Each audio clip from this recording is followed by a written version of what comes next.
Hola, muy buenos días tengan todos ustedes. Mi nombre es Víctor Javier y por la gracia de Dios seguimos estando aquí eh, buscando la recuperación día a día, ¿verdad? Y ahorita hacía un comentario sobre la diferencia entre el crecimiento intelectual y la recuperación. A veces estamos muy emocionados con el crecimiento intelectual, ¿verdad? Y con nuestra memoria por el nuevo lenguaje que estamos aprendiendo, pero todavía nos falta darle vida en la práctica. Cuando le demos vida en la práctica a este conocimiento, entonces estaremos ya em, intentando poner dentro de nuestro corazón el principio espiritual que nos va a dar vida, ¿sí? Bueno, pues bien, bienvenidos sean todos. Hoy tenemos con nosotros, hoy, el día martes, es- estará coordinando Marla. ¿Estás coordinando tú hoy? Sí, Víctor, Ok, porque me había confundido, pensaba que era Eli, pero ella va a estar en la tarde, así es. según me comentó ella misma. Bueno, entonces, vamos a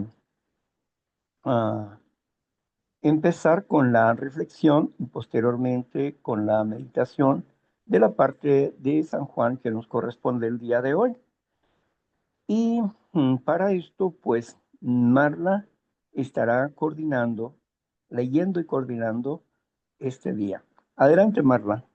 Claro que sí. Muy buenos días, Víctor. Buenos días, compañeros. Y voy a iniciar leyéndoles la chequera de la fe del 4 de noviembre que dice así.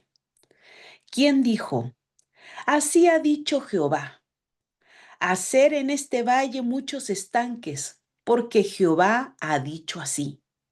No verán viento ni verán lluvia, pero este valle será lleno de agua y beberán ustedes y sus bestias y sus ganados.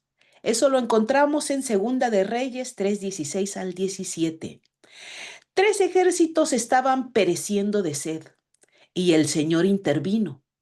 Aunque no envió ni nube ni lluvia, sin embargo, les suministró una abundancia de agua.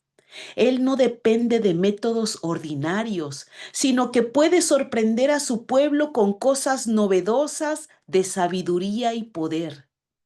De esta manera, somos conducidos a ver más de Dios de lo que los procesos ordinarios habrían podido revelarnos. Aunque el Señor no se nos aparezca de la manera que esperamos o deseamos o suponemos, sin embargo, de una manera o de otra, Él nos proveerá. Es una gran bendición para nosotros que seamos alzados por encima de la búsqueda de causas secundarias, de tal forma que podamos contemplar el rostro de la grandiosa causa primera. Contamos en este día con la gracia suficiente para cavar cauces por los que pueda fluir la bendición divina. A menudo fallamos en la demostración de fe verdadera y práctica. En este día debemos estar en guardia buscando respuestas a la oración, como la niña que asistió a una reunión de oración pidiendo lluvia y llevó un paraguas consigo. Así nosotros hemos de esperar verdadera y prácticamente que el Señor nos bendiga.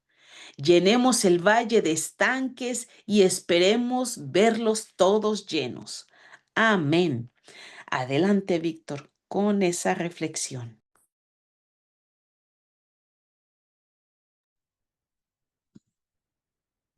Pues bien, cuando estamos nosotros inmersos en la confianza de que Dios hará por mí lo que yo no puedo hacer por mí mismo, implica que tengo que conocer lo que Dios promete en mi vida. Y Como es un pacto de fe, este pacto incluye algunas cláusulas donde yo tengo que colaborar con Dios. Es decir, tengo que saber cuál es el trabajo de Dios y cuál es mi trabajo. Con Dios no podemos andar con sentimentalismo,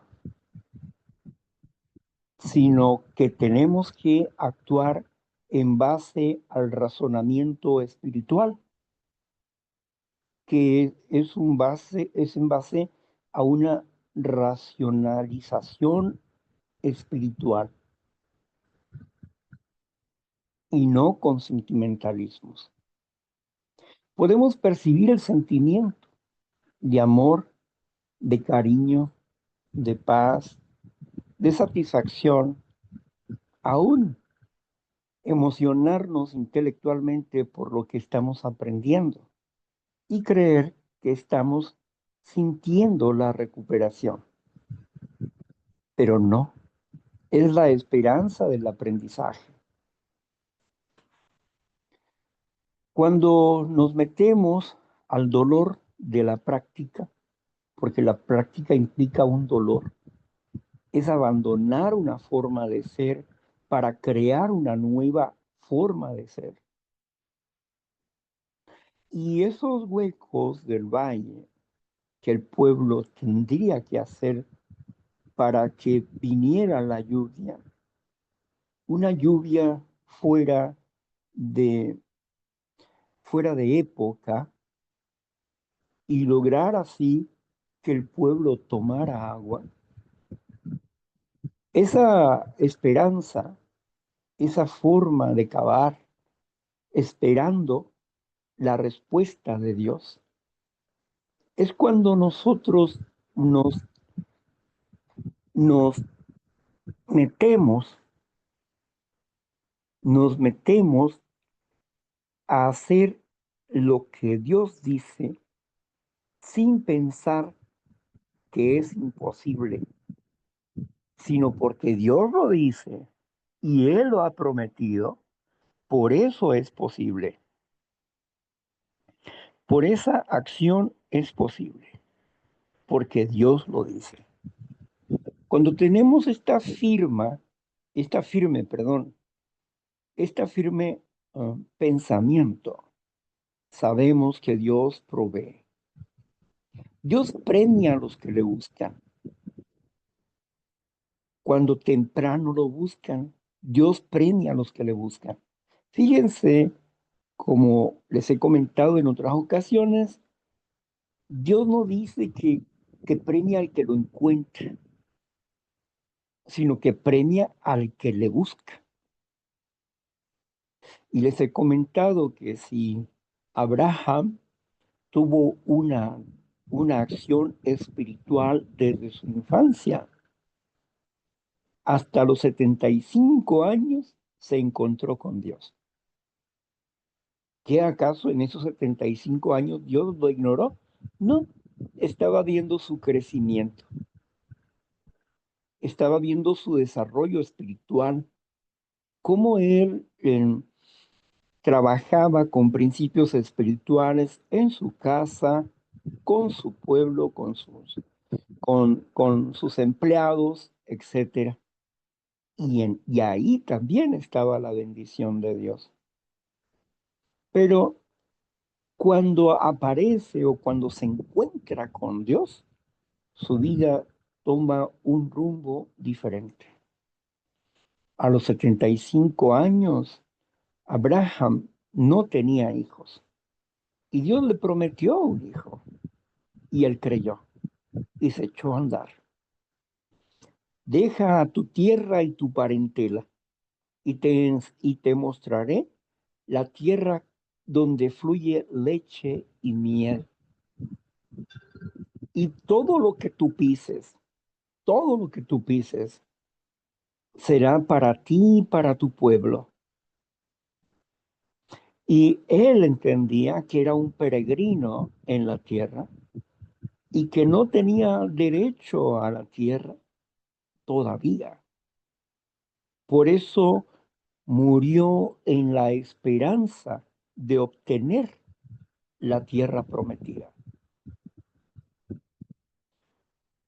Bueno, en este asunto tenemos que pensar, yo puedo no esperar la tierra prometida, pero sí puedo esperar la paz, la serenidad, el gozo, la satisfacción de la vida, la provisión de lo necesario para subsistir en el mundo, pero también tengo que cumplir con la parte del pacto que me corresponde, obediencia a principios espirituales, como dice la 12ª tradición, principio antes que yo, antes que personalidades. Así que no puedo ser sentimentalista os- cuando aplico un principio. Necesito ser razonablemente espiritual, apegado a la decisión de Dios. Saúl no se apegó a la decisión de Dios y perdió su reino. Samuel se apegó a su sentimentalismo y a su miedo de Saúl y lloraba amargamente por él hasta que Dios le llamó la atención, le dijo, deja de llorar, ya.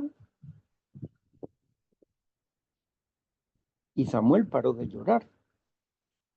Y Samuel dijo con claridad, tengo miedo, mándame por donde Saúl no me vea, porque me va a matar,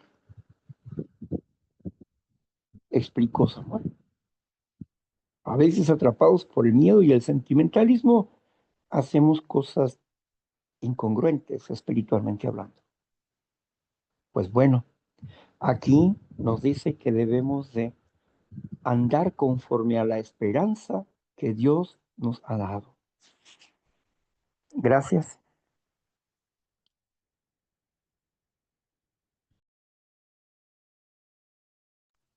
Pues muchísimas gracias, Víctor. Y bueno, vamos a pasar con la lectura del día de hoy, que es Juan 10, versículo 1.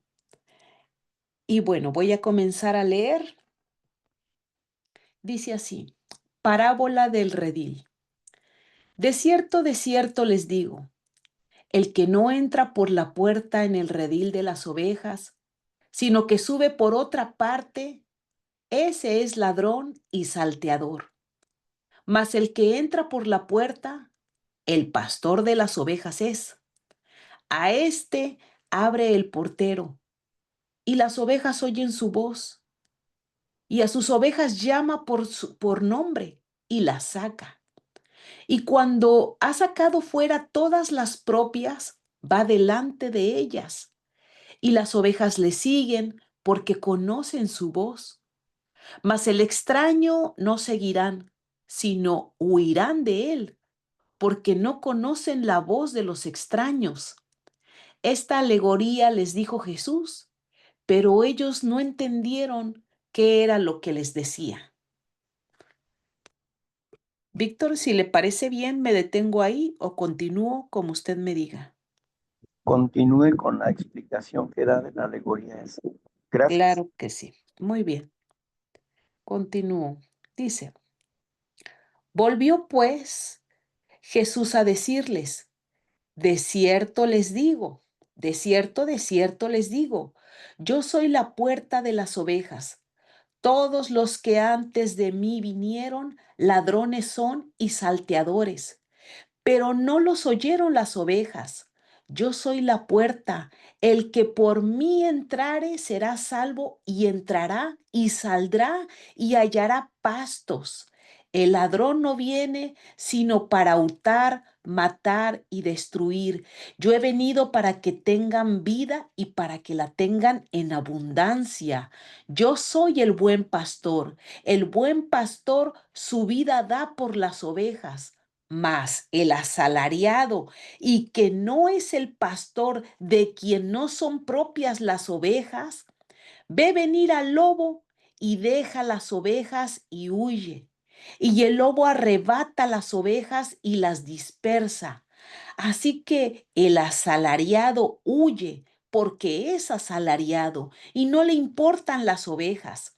Yo soy el buen pastor y conozco mis ovejas, y las mías me conocen, así como el Padre me conoce y yo conozco al Padre y pongo mi vida por las ovejas. También tengo otras ovejas que no son de este redil. Aquellas también debo traer y oirán mi voz. Y habrá un rebaño y un pastor, porque por eso me ama el Padre, porque yo pongo mi vida para volverla a tomar. Nadie me la quita, sino que yo de mí mismo la pongo.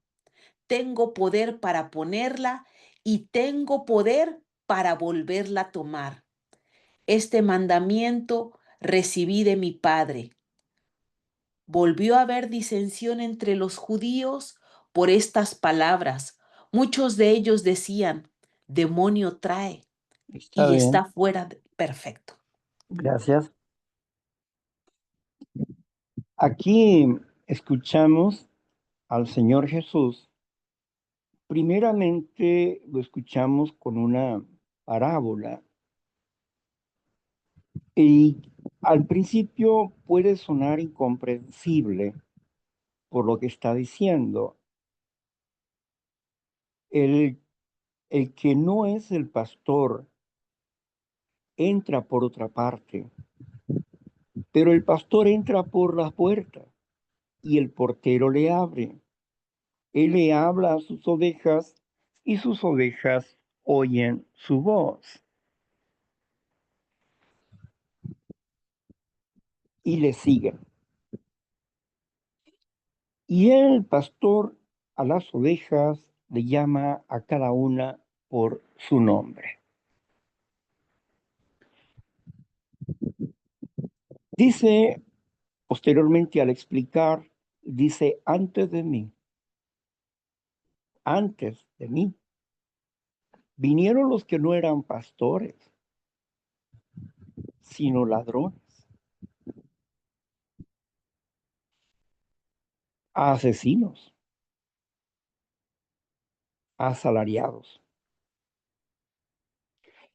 Y esto estaba hablando del, del sacerdocio y del gobierno de ese momento que Judá tenía. Era una crítica directa hacia ellos. Y ellos comprendían lo que él estaba diciendo. Había dicho ya una parábola acerca de la viña. Hubo un rey que tenía una viña y entonces dejó ahí a sus trabajadores y a su capataz y tenía que irse lejos por algún tiempo. Y el capataz tenía que recoger su dinero y enviarle la parte que le correspondía al rey. Un día el rey dice, bueno, creo que ya es tiempo de recolectar algo de la viña que dejé al capataz y a los trabajadores. Vayan, ustedes vayan, le dice a sus servientes, ustedes vayan y díganle que me dé lo que me corresponde. Aquellos hombres fueron y les dijeron, el capataz y los trabajadores, le dijeron, no tenemos nada que darte, ni le vamos a dar nada. Nosotros somos los que estamos trabajando la tierra y nosotros somos los que merecemos el salario y no te vamos a dar nada, ¿sí? Así que váyanse. Y aquellos hombres regresaron y volvió a enviar a otros hombres. Le dijeron lo mismo y aparte los golpearon y los apedrearon. Entonces el rey dice, bueno, voy a enviar a mi hijo, siendo mi hijo lo van a respetar porque es mi hijo. Entonces el rey envía a su hijo. Cuando ven al hijo que viene a cobrar los tributos para el rey, entonces ellos dicen, con que este es el heredero, pues hay que matarlo de una vez. Entonces lo mataron. Y el rey vendrá con ira sobre ellos. Cuando escuchamos esta parábola de la viña del Señor es el pueblo que Él ha elegido, las 12 tribus de Israel. Esa es la viña del Señor. Sin embargo, el pueblo de Judá, el pacto que tenía con Judá, Judá lo rompió, porque puso sus propias reglas, pisoteando el mandamiento de Dios. Por eso Jesús dijo afuera en Jerusalén, cuando lloró amargamente y dijo, Jerusalén, Jerusalén, que apedreas y matas a los que te son enviados. ¿Cuántas veces he querido yo recogerte como la gallina recoge a sus polluelos y tú no has querido? Precisamente hablaba de ellos, del pueblo que mató a los profetas, que se burló de los profetas y que no escuchó a sus profetas. Y el último de sus profetas, Juan, Juan el Bautista, que contradijo a estos religiosos de la época y a estos gobernantes de Judá. Contradijo diciéndole que eran hipócritas, que se regresaran y que hicieran frutos dignos de arrepentimiento. Los amonestó duramente Juan. Tan dura fue su amonestación que aunque Herodes tenía temor de Juan, Herodías, su mujer, no tenía temor, porque amonestaba a Herodes, que también era judío, amonestaba a Herodes sobre el no tener derecho de haber tomado la esposa de su hermano. Y Herodías odiaba a Juan. Y por causa de Herodías, Juan fue sacrificado y decapitado. Tú que apedreas y matas a los que te son enviados. Cuando está hablando del ladrón, del que se brinca las trancas, el que no entra por la puerta, sino que impone sus propias reglas, que trasquila las ovejas antes de tiempo, que no espera el tiempo de calor para trasquilar a sus ovejas, sino que en tiempo de frío les quita la lana y las sacrifica y las hace sufrir. Por eso les decía asesinos y mentirosos. ¿Por qué asesinos? Porque al no practicar la palabra de Dios de acuerdo a la voluntad de Dios, sino hacer sus propias reglas de juego, ellos estaban menospreciando a Dios y haciendo un gobierno personal en nombre de una religión. De esa manera echaron afuera a Dios y hirieron y mataron a su pueblo con sus mentiras. Hicieron del día sábado, del cuarto mandamiento, un día aborrecible,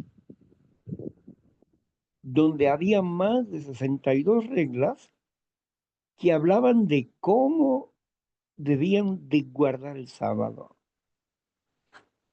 a su manera, a su estilo, a su tradición y no a la manera de Dios. Un día que debería de ser de gozo, lo convirtieron en dolor y sufrimiento y carga para el pueblo. Por eso les llamó asesinos. ¿Por qué asesinos? Porque estaban matando espiritualmente al pueblo. Porque hacían ver a Dios odioso, haciendo cosas que Dios no había ordenado. Por eso los llamó de esa manera. Aquí el Señor Jesús explica: mis ovejas oyen mi voz y me siguen, pero tengo otro rebaño. ¿Cuál era ese otro rebaño? El nuevo pacto que iba a hacer a través de su sacrificio. El otro rebaño eran todas las naciones que aún no eran llamados hijos de Dios. Todos ellos, de ambos pueblos hizo uno, de Israel y las naciones hizo un solo pueblo. Así que él está anunciando el pacto de la gracia y dice claramente: nadie me quita la vida, la pongo por mí mismo y la volveré a tomar. Este ha sido el mandamiento de mi Padre. Yo conozco a mi Padre y Él me conoce a mí. Yo pongo mi vida de mí mismo y la volveré a tomar. Estas palabras de Jesús son contundentes y fuertemente resonantes en el sacrificio de Cristo Jesús, porque el pueblo fue endurecido. Dios se apartó del corazón de los religiosos para que para que pudiera cumplirse la profecía. Aunque pareció un asesinato, realmente lo fue, pero no fue un asesinato del pueblo. No es el pueblo quien asesinó a Jesús, sino el que estaba detrás del pueblo, el enemigo de la gracia de Dios, el discutidor, el acusador, el mentiroso y asesino. Por eso, aquí vamos comprendiendo que Jesús habla de poner su vida por él mismo. Y se lo dijo a Poncio Pilatos. Claramente se lo dijo. Quiero ver un milagro. Dicen que tú haces milagros. Yo quiero ver un milagro, dijo Poncio Pilatos. Y Jesús no hizo nada. Y Poncio Pilatos le dijo: ¿qué no sabes que tu vida está en mis manos? Que si yo quiero puedo soltarte en este momento o puedo sacrificarte. Y Jesús le dijo: si, si yo rogara a mi Padre, sería rescatado. Pero tú no eres culpable. Más son culpables los que me han traído aquí contigo.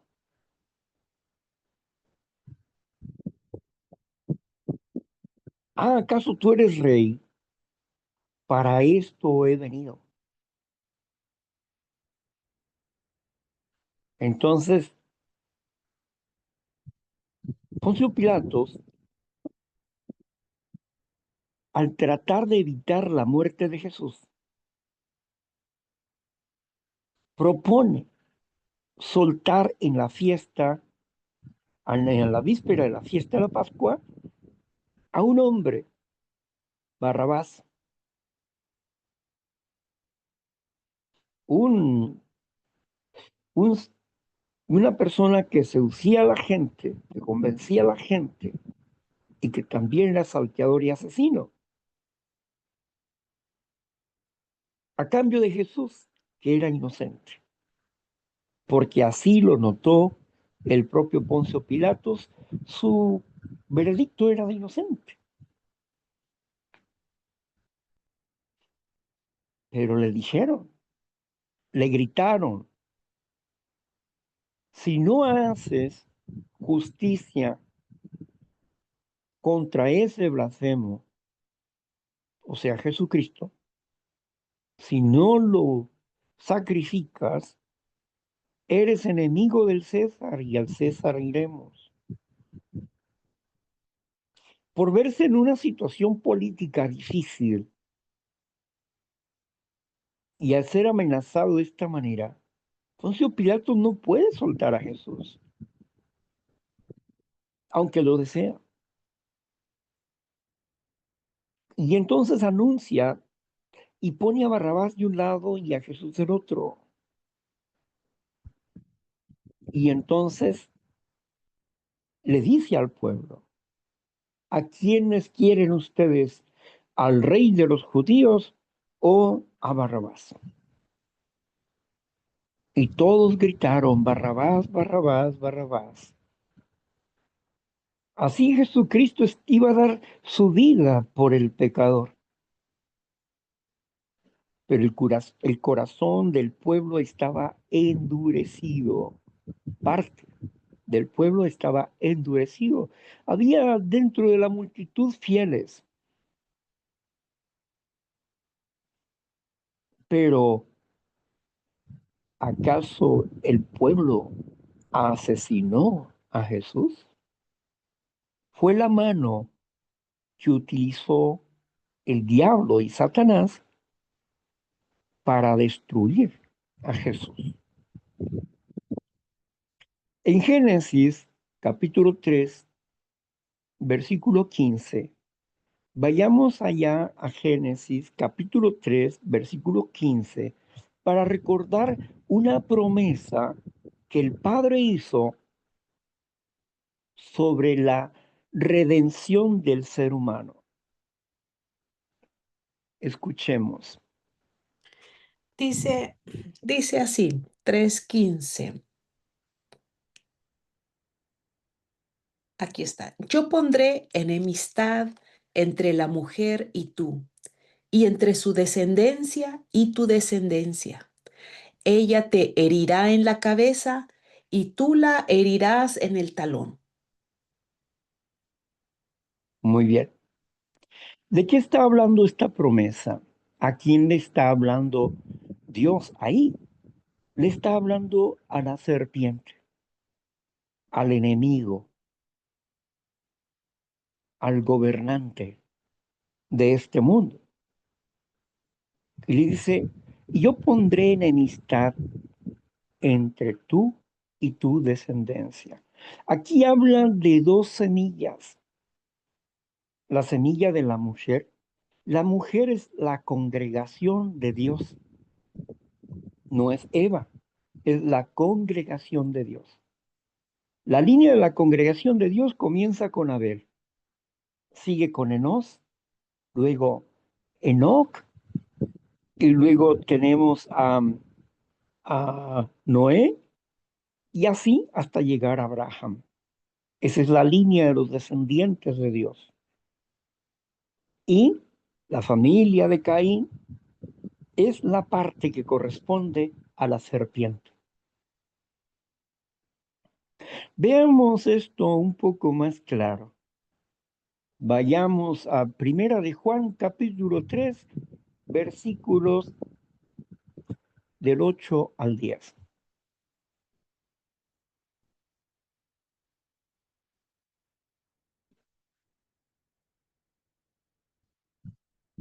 Veamos para qué vino el Señor Jesús. Primera de Juan, Sí, capítulo 3, del 8 al 10. dice así, del 8 al 10. Dice, el que practica el pecado es del diablo, porque el diablo peca desde el principio. Para esto apareció el Hijo de Dios, para deshacer las obras del diablo.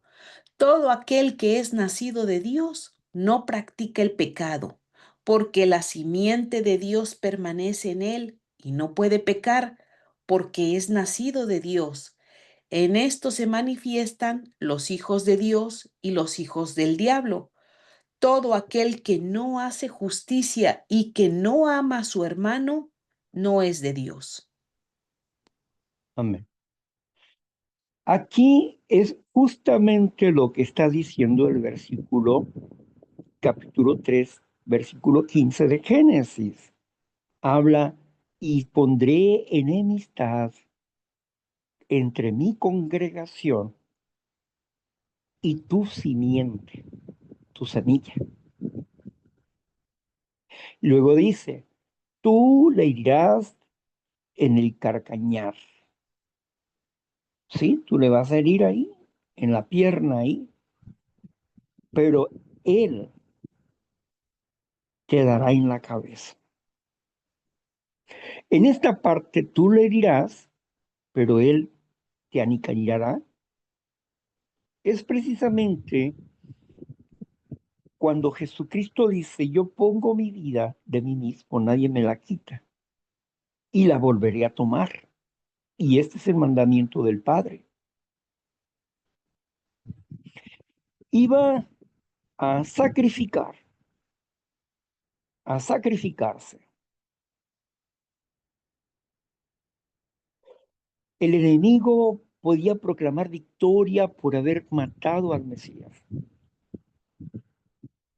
pero su victoria se convirtió en su derrota. Ya estaba profetizado. Cuando Moisés hizo una, una vara y en el final de la vara puso una serpiente atravesada por la vara, y las serpientes en aquel momento por donde estaban pasando los israelitas en el desierto, había serpientes venenosas. Cuando ellos salían al campo, las serpientes mordían a las personas y morían. Y Dios le dijo, pon un asta de bronce y pon una serpiente atravesada por el asta. Y entonces, cuando las personas sean mordidas por la serpiente, ellos mirarán hacia el asta y de acuerdo a su fe serán sanados. El Señor Jesús dijo, así como la serpiente fue levantada en el desierto, así es necesario que el Hijo del Hombre sea levantado. ¿Qué significaba lo que Moisés hizo con la serpiente y con el asta? Era una serpiente de bronce. Y bronce es el trono de Dios. Y bronce simboliza juicio. Se estaba haciendo un juicio contra el enemigo de Dios, contra el gobernante de este mundo, para derribarlo. Y cuando Jesucristo fue sacrificado en el Calvario, en ese mismo momento venció a la muerte, al reino de la muerte. Veamos lo que dice Colosenses capítulo 2, versículos del 12 al 14.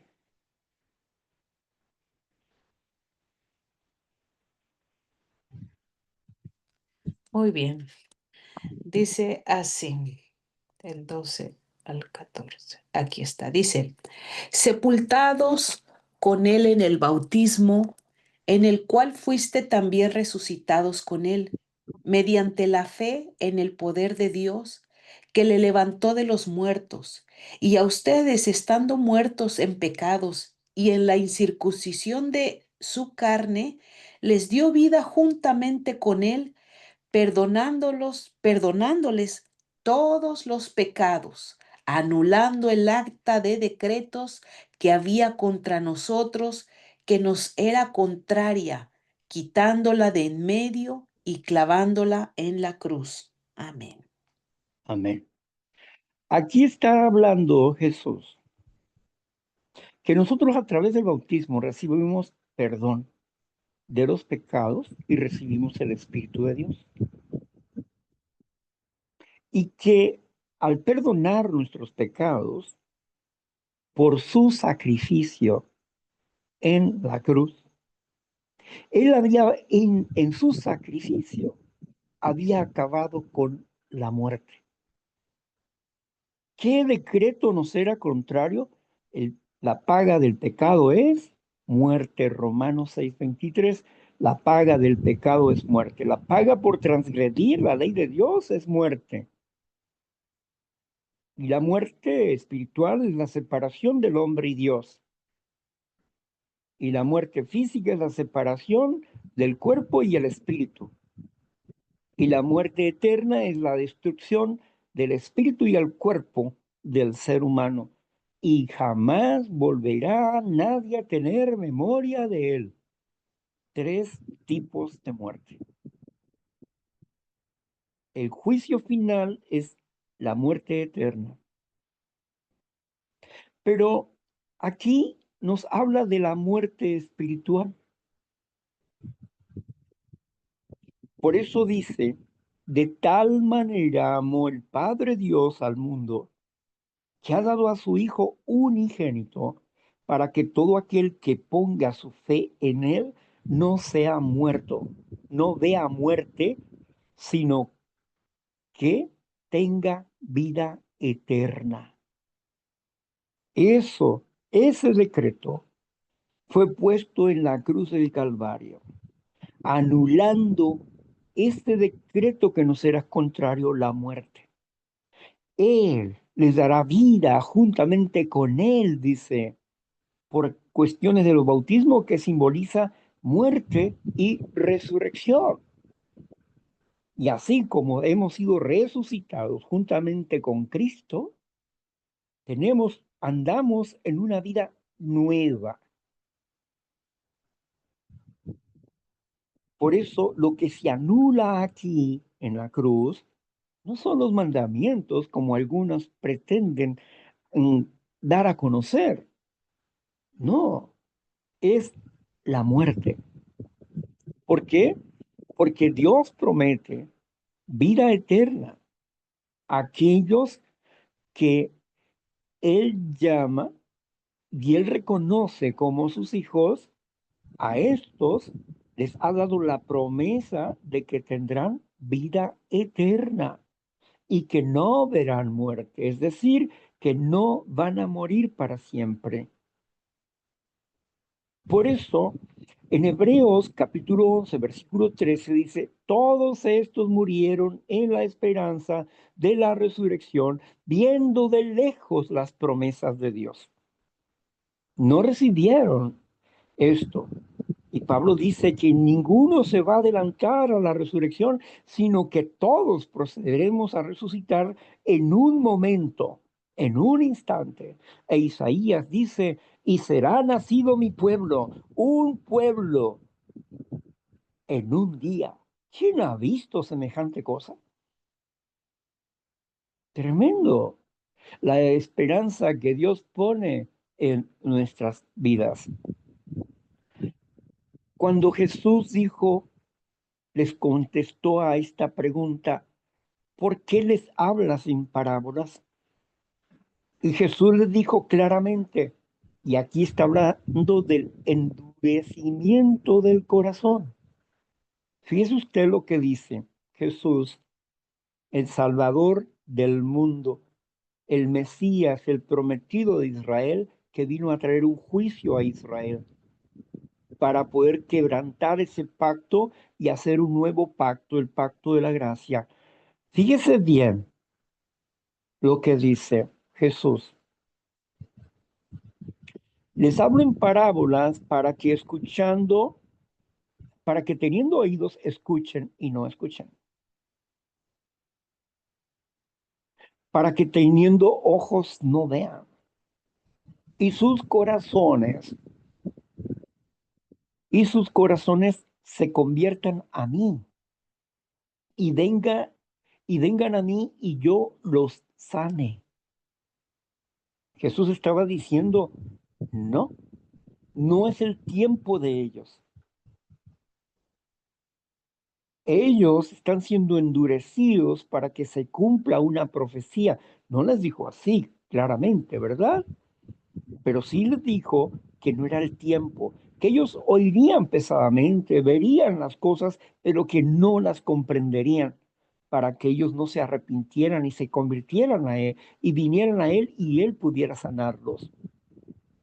Sin embargo, le dijo a los 12 apóstoles, a ustedes tienen el privilegio de conocer los misterios del reino de Dios. Ustedes tienen ese privilegio. Y por eso les explico estas cosas a ustedes y no a ellos. Aquí vemos dos simientes, la simiente del diablo y la simiente del pueblo de Dios. Dos semillas. Los que estaban siendo preparados para darle vida al pacto de la gracia y aquellos que estaban siendo endurecidos para que pudiera darse este paso. Ahora bien, estaban enceguecidos y sordos por causa del enemigo. Estaban engañados. Aquí vamos a continuar la lectura para tener una mejor comprensión de esto.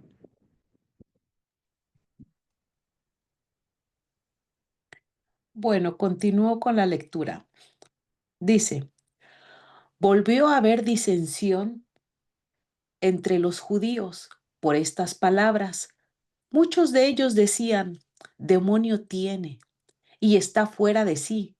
¿Por qué le oyen? Decían otros, estas palabras no son de endemoniado. Pues acaso el demonio, pues acaso el demonio, ¿puede acaso el demonio abrir los ojos de los ciegos? Bueno, y ahí termina esa, no, todavía falta, dice. Celebrábase en Jerusalén la fiesta de la dedicación, era invierno, y Jesús andaba en el templo por el pórtico de Salomón. Y le rodearon los judíos y le dijeron, ¿hasta cuándo nos turbarás el alma? Si tú eres el Cristo, dínoslo abiertamente. Jesús le respondió, se los he dicho y no creen. Las obras que yo hago en nombre de mi Padre, ellas dan testimonio de mí, pero ustedes no creen porque no son de mis ovejas, como les he dicho. Mis ovejas oyen mi voz y yo las conozco y me siguen y yo les doy vida eterna y no permanecerán jamás, ni nadie las arrebatará de mi mano. Mi Padre que me las dio es mayor que todos y nadie las puede arrebatar de la mano de mi Padre. Yo y el Padre uno somos. Entonces los judíos volvieron a tomar piedras para apedrearle. Jesús le respondió, muchas buenas obras les he mostrado de mi Padre. ¿Por cuál de ellas me apedrean? Le respondieron los judíos diciendo, por buena obra no te apedreamos, sino por blasfemia, porque tú siendo hombre te haces Dios. Jesús le respondió, ¿no está escrito en su ley, yo dije, dioses son? Si llamó dioses a aquellos a quienes vino la palabra de Dios y, y la escritura no puede ser quebrantada, al que, al que el Padre testificó, al que el Padre santificó y envió al mundo, ustedes decir, tú blasfemas, porque dije, Hijo de Dios soy.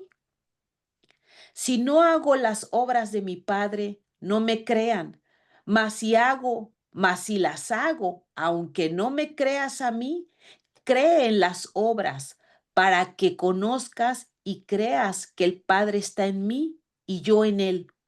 Procuraron otra vez apedrearle, prenderle, pero él se escapó de sus manos y se fue de nuevo al otro lado del Jordán, al lugar donde primero había estado bautizando Juan, y se quedó allí, y muchos venían a él y decían, Juan, a la verdad Gracias. ninguna señal hizo. Con esto termino, es solo falta un versículo. Dice, ninguna señal hizo, pero todo lo que Juan dijo de este era verdad y muchos creyeron en él allí. Ahí termina el capítulo. Bien. Aquí podemos notar la respuesta que tiene el pueblo mm, eclesiástico de ese momento, el gobierno de Judá. Y dice, demonio tienes, estás loco, está fuera de sí. Y otros decían, no, no está fuera de sí, no está loco. Una persona endemoniada no puede abrirle los ojos a los ciegos. Estaban hablando de las obras de Jesús. El pueblo admiraba las obras de Jesús y muchos le conocían como el Mesías, enviado del Padre. Pero los eruditos no podían oír y no podían ver porque estaban ciegos por el poder. Tenían más miedo a la bota de Roma que al amor a Dios. Pero ellos mismos no podían entender lo que realmente había en sus corazones. Ellos procuraban matar a Jesús. Por eso mismo, cuando le preguntaron, ¿hasta cuándo atormentarás nuestras almas, nuestro ser? ¿Hasta cuándo atormentarás nuestro ser?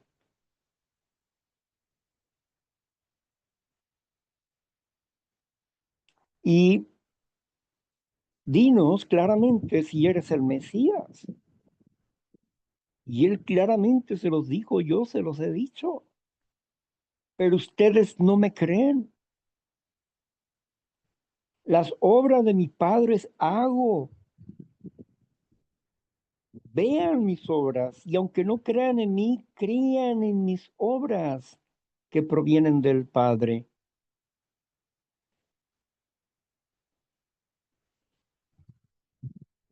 Entonces, Jesús habla de ser hijo de Dios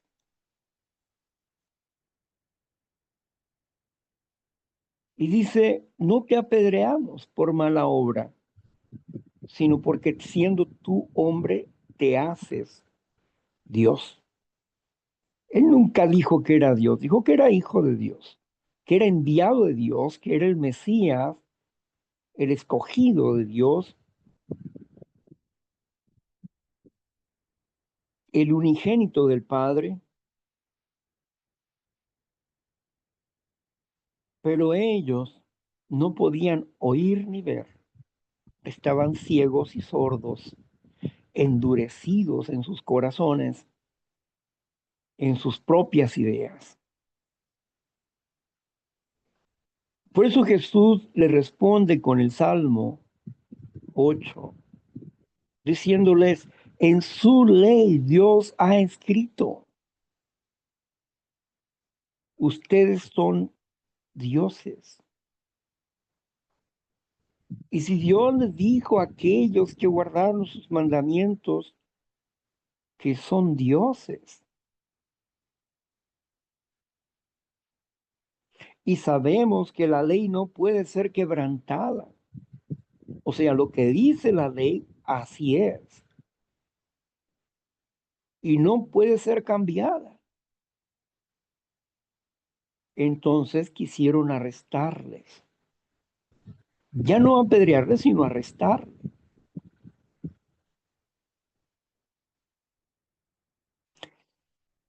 Yo he venido, dice Jesús, a dar vida, a eso he venido. Pero todos ellos no le creyeron.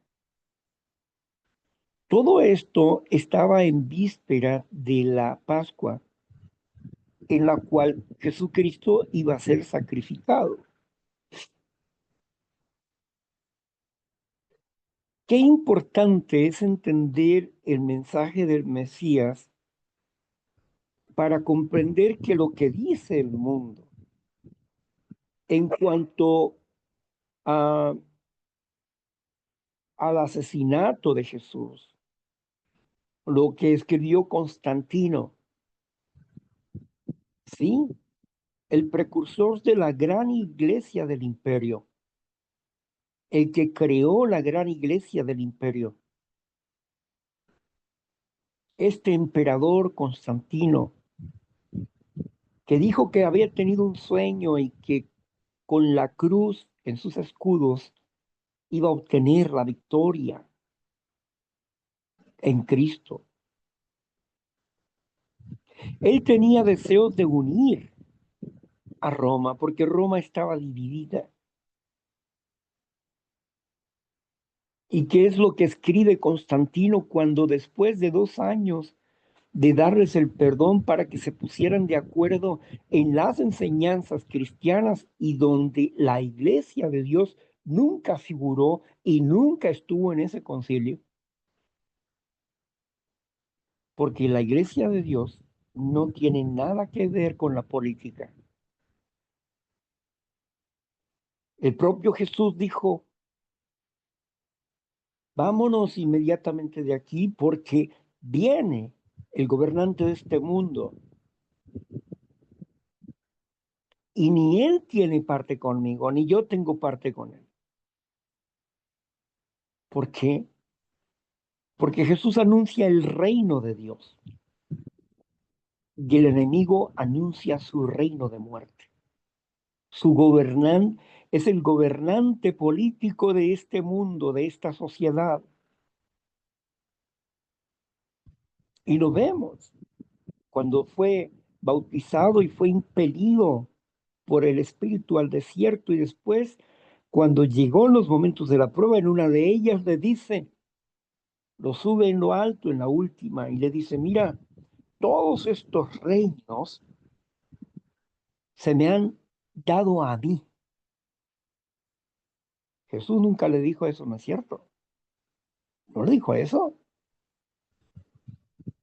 Y le dijo, pero yo puedo darle autoridad de todos estos reinos a quien yo quiera. Y tú, si tan solo haces una adoración, yo te daré a ti todos estos reinos. Y Jesús le dijo, apártate de mí, Satanás, porque solamente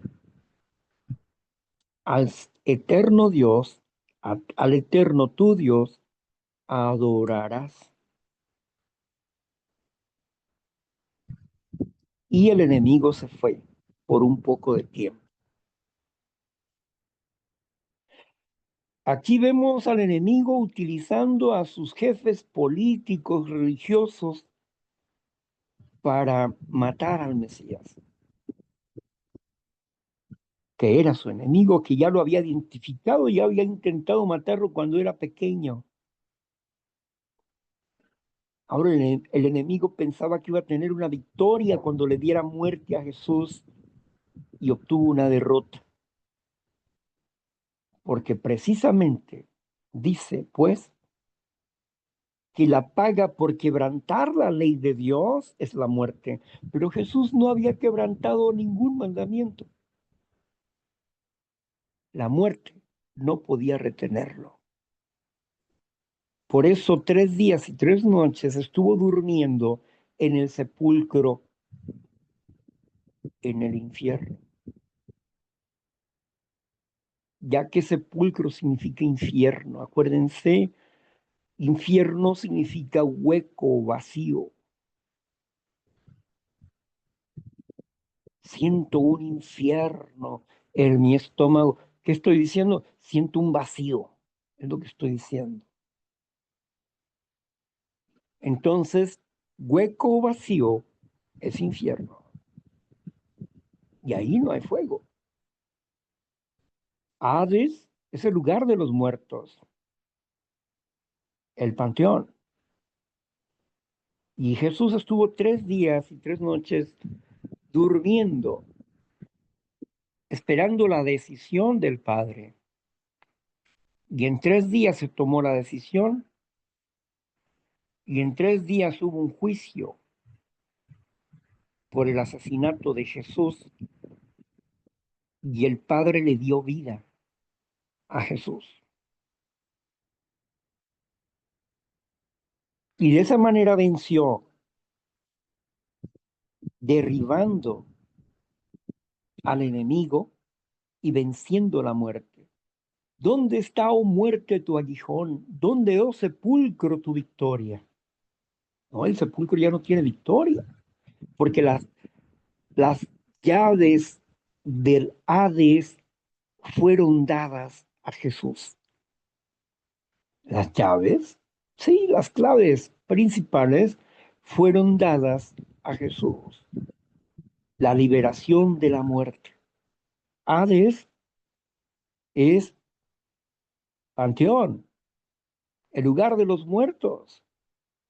Y si a Jesús le fueron dadas las llaves del Hades, significa que Él tiene la autoridad para resucitar a las personas y transformarlas de esto mortal, de este cuerpo mortal a un cuerpo inmortal,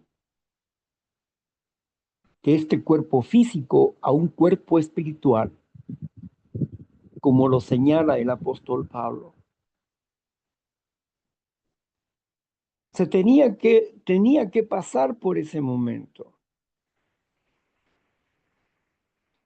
Así que nos damos cuenta que nosotros también pertenecíamos al reino de la muerte. Dice, Dios les dio vida a ustedes cuando estaban siendo incircuncidados. Es decir, ustedes no pertenecen al pacto de Abraham. Y estas son las otras ovejas. Con el sacrificio de Jesús, todos aquellos, ya no hay judío, ni griego, ni romano,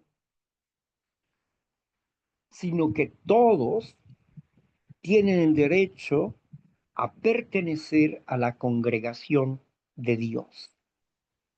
Es un llamado al mundo en general. El que escucha mi voz y me sigue es mi oveja. El pastor cuida y ama a sus ovejas y da la vida por sus ovejas. No es el asalariado que huye y sus ovejas se esparcen para que el lobo llegue y las mate. Él ama a su rebaño y él cuida a su rebaño. Hemos pasado de muerte a vida por la fe en Cristo Jesús, en su sacrificio como en su resurrección.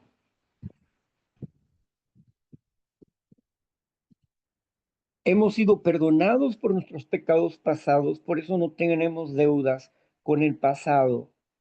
Con nadie del pasado tenemos deudas. No deudas que nos lastimes y que nos estén atormentando por lo que me hicieron o por lo que hice. Todo quedó en la nada. Se lo llevó el viento. Tal vez la sociedad y la humanidad se acuerden de mis actos malos, pero Dios no, ni yo tampoco. Porque hemos sido limpiados por la sangre del Cordero en su sacrificio espiritual. Él nos ha limpiado nuestras conciencias de toda obra muerta. Y por último, vamos a volver a recalcar lo que dice Efesios capítulo 2, versículo del 1 al 3. Recalquemos ese punto para ir finalizando. Muy bien, Efesios 2 del 1 al 3 dice así. Y Él nos dio vida a nosotros cuando estábamos muertos en delitos y pecados, en los cuales anduviste en otro tiempo, siguiendo la corriente de este mundo conforme al príncipe de la potestad del aire, el espíritu que ahora opera en los hijos de desobediencia, entre los cuales también todos nosotros vivimos en otro tiempo, en los deseos de la carne, haciendo la voluntad de la carne y de los pensamientos, y éramos por naturaleza hijos de ira, lo mismo que los demás. Éramos por naturaleza caída hijos del diablo. Y Él nos dio vida cuando estábamos en el reino de la muerte. Pero ya no estamos en el reino de la muerte. Estamos en el reino de la vida, en el reino de Jesucristo. Por eso lo que escribe Constantino es una burda mentira pagana. Igual que toda su congregación, la congregación del imperio, la que se prostituye con la política de este mundo, la congregación del imperio romano. ¿Qué escribió Constantino? Escribió un mensaje diciendo, guardaremos el domingo y no el sábado, porque el sábado es el día de los judíos y ellos sacrificaron al Rey de la Gloria. No, no fue así. Ellos cumplieron la profecía que el Padre había hecho sobre el Mesías. Y por eso, en el Pentecostés, que Pedro les hace reconocer el asesinato de Jesús, y muchos de ellos dijeron, bueno, está bien. Se compungieron de su corazón, es decir, les dolió en su corazón las palabras del apóstol Pedro y dijeron, está bien, pero ¿y ahora qué vamos a hacer nosotros? Dijeron todos esos judíos en la fiesta del Pentecostés. Y Pedro les dijo claramente, arrepiéntanse de corazón, conviértanse a Dios y bautícense en el nombre del Mesías, de Jesucristo, para el perdón de los pecados y recibirán el Espíritu de Dios.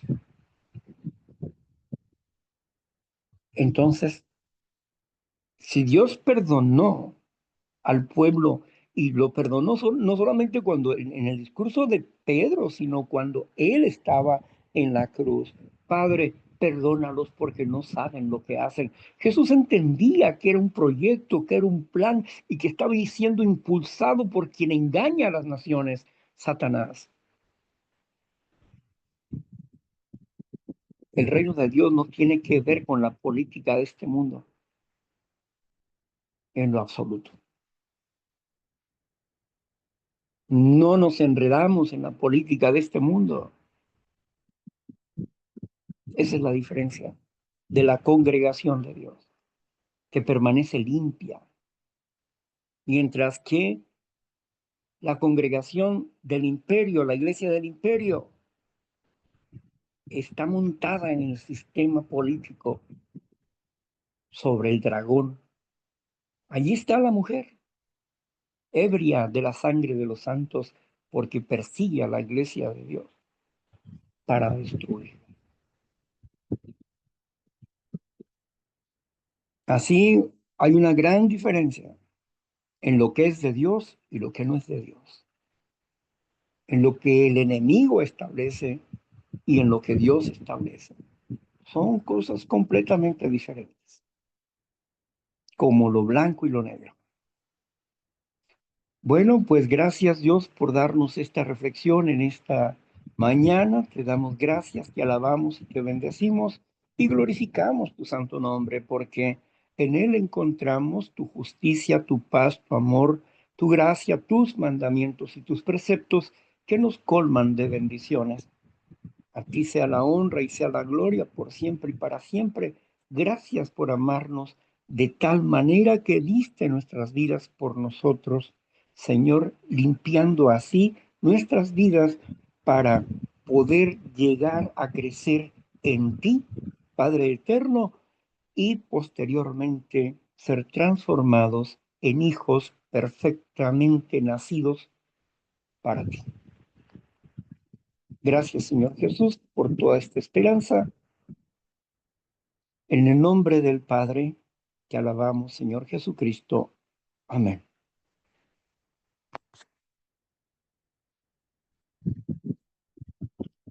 Bueno, pues ahora vamos a dar por cerrada aquí la grabación.